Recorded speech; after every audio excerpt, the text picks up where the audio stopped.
ಶೃಂಗೇರಿ ವಿಧಾನಸಭಾ ಕ್ಷೇತ್ರದ ಮರುಮತ ಎಣಿಕೆ ವಿಳಂಬ ಆಗ್ತಾ ಇದೆ. ಅಂಚೆ ಮತಗಳ ಜೊತೆ 9 ಟ್ರಂಕ್ಗಳನ್ನು ಹೊರತೆಗೆಯುವುದಕ್ಕೆ ವಿಳಂಬ. ಮತಪತ್ರಗಳ ಜೊತೆ ಇತರೆ ಪೇಪರ್ಗಳು ಇರುವ ಟ್ರಂಕ್ ಓಪನ್ ಮಾಡಿದ್ದಾರೆ. 9 ಗಂಟೆಗೆ ಆರಂಭಗೊಳ್ಳಬೇಕಾಗಿತ್ತು ಅಂಚೆ ಮತಗಳ ಮರು ಎಣಿಕೆ. ಅರ್ಧ ಗಂಟೆ ವಿಳಂಬವಾಗಿ ಆರಂಭ ಆಗಿರೋದು ಅಂಚೆ ಮತಗಳ ಎಣಿಕೆ. ಚುನಾವಣಾಧಿಕಾರಿ ಗೌರವ್ ಶೆಟ್ಟಿ ಸಮ್ಮುಖದಲ್ಲಿ ಎಣಿಕೆ ಆರಂಭ ಆಗಿದೆ. ಸ್ವಲ್ಪ ತಡ ಆಗ್ತಾ ಇದೆ. ಮೊದಲಿಗೆ ಒಂಚೂರು ಪ್ರಾರಂಭಿಕ ಹಂತದಲ್ಲಿ ಗೊಂದಲ ಅನ್ನೋದು ಕೂಡ ಏರ್ಪಟ್ಟಿತ್ತು. ಟಿ.ಡಿ. ರಾಜೇಗೌಡ ಇಲ್ಲ ಇದರಲ್ಲೇನೋ ಅನುಮಾನ ಇದೆ, ಒಂದು ಟ್ರಂಕ್ ಏನೋ ಡ್ಯಾಮೇಜ್ ಥರ ಆಗಿದೆ, ಅದನ್ನು ಯಾಕೆ ಓಪನ್ ಮಾಡಬೇಕು, ಇಲ್ಲೇನೋ ಸಮಸ್ಯೆ ಇದ್ದಂಗಿದೆ ಅಂತೆಲ್ಲ ಹೇಳಿದರು. ಆಮೇಲೆ ಅವ್ರು ಮನವೊಲಿಕೆ ಎಲ್ಲ ಮಾಡಿದ್ರು. ಆದರೆ ಸ್ವಲ್ಪ ಗೊಂದಲ ಇದ್ದಂಥ ಕಾರಣಕ್ಕಾಗಿ ಇದೀಗ ವಿಳಂಬ ಆಗ್ತಾ ಇದೆ ಅನ್ನೋದು ಗೊತ್ತಾಗ್ತಾ ಇದೆ. 9 ಟ್ರಂಕ್ಗಳನ್ನು ಹೊರತೆಗೆದು ಅಂಚೆ ಮತಗಳ ಮತ ಎಣಿಕೆ ಕಾರ್ಯ ಮಾಡಲಾಗ್ತಿದೆ. ಎಕ್ಸಾಕ್ಟಾಗಿ 9 ಗಂಟೆಗೆ ಶುರು ಆಗಬೇಕಾಗಿತ್ತು, ಬಟ್ ತಡವಾಗಿ ಶುರು ಆಗಿದೆ. ಇವತ್ತೇ ರಿಸಲ್ಟ್ ಬೇರೆ ಅನೌನ್ಸ್ ಮಾಡ್ತಾರೆ.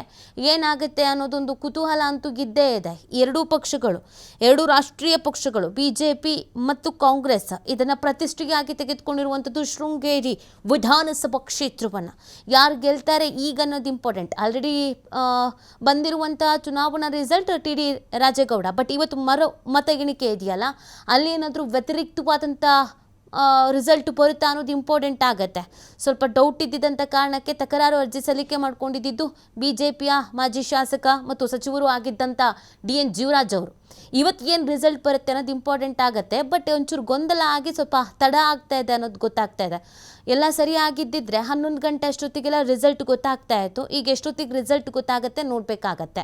ಒಂದು ಕಡೆಯಲ್ಲಿ ಕಾಂಗ್ರೆಸ್ ಸರ್ಕಾರವೇ ಅಧಿಕಾರದಲ್ಲಿದೆ. ಕಾಂಗ್ರೆಸ್ನ ಶಾಸಕರಾಗಿ ಆಯ್ಕೆಯಾಗಿದ್ದರು ರಾಜೇಗೌಡ.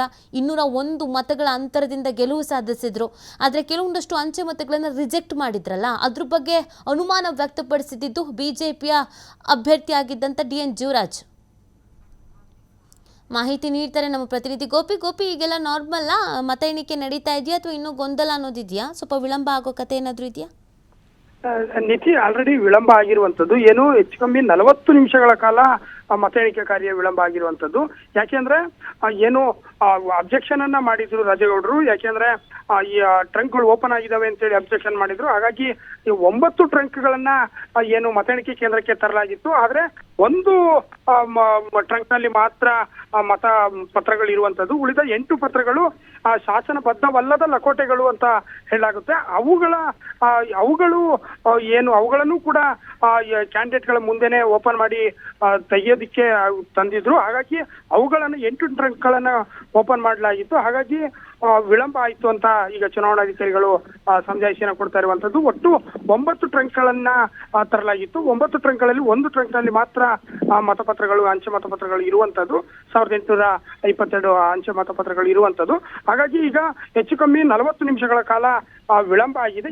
ಇದೀಗ ಆರಂಭ ಆಗಿರುವಂತದ್ದು. ಸದ್ಯ ಏನು 11 ಗಂಟೆ ಒಳಗೆ ನಾವು ರಿಸಲ್ಟ್ ಅನ್ನ ನಿರೀಕ್ಷೆ ಮಾಡಿದ್ವಿ. ಈಗ ಇನ್ನು ಸ್ವಲ್ಪ ಮುಂದೂಡಬಹುದು. ಅಂದ್ರೆ ಹೆಚ್ಚು ಕಮ್ಮಿ 11:30 ಅಥವಾ 12 ಗಂಟೆ ಒಳಗೆ ಈಗ ಫಲಿತಾಂಶವನ್ನ ನಿರೀಕ್ಷೆ ಮಾಡಬಹುದು. ಯಾಕೆಂದ್ರೆ ಈ ಸ್ವಲ್ಪ ನಿಧಾನ ಆಗಿರೋದ್ರಿಂದ ಎಲ್ಲ ಕ್ಯಾಂಡಿಡೇಟ್ಗಳು ರಾಜೇಗೌಡರು ಏನು ಆಕ್ಷೇಪವನ್ನ ಮಾಡಿದ್ರು. ಹಾಗಾಗಿ ರಾಜೇಗೌಡರ ಎದುರುಗಡೆ ಮತ್ತು ಎಲ್ಲ ಏನು ಅಭ್ಯರ್ಥಿಗಳು ಶೃಂಗೇರಿ ವಿಧಾನಸಭಾ ಕ್ಷೇತ್ರದ 12 ಜನ ಅಭ್ಯರ್ಥಿಗಳಿದ್ರು, ಅವರ ಎದುರುಗಡೆನೆ ಈಗ ಎಲ್ಲ ಟ್ರಂಕ್ ಗಳನ್ನ ಓಪನ್ ಮಾಡಿರುವಂತದ್ದು.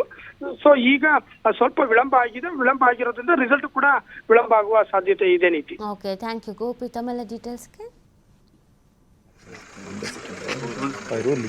ಸೈಡ್ ಬರ್ರಿ, ಬನ್ನಿ ಸರ್, ಬನ್ನಿ ಸರ್, ಪ್ಲೀಸ್ ಕಮ್ ಸರ್.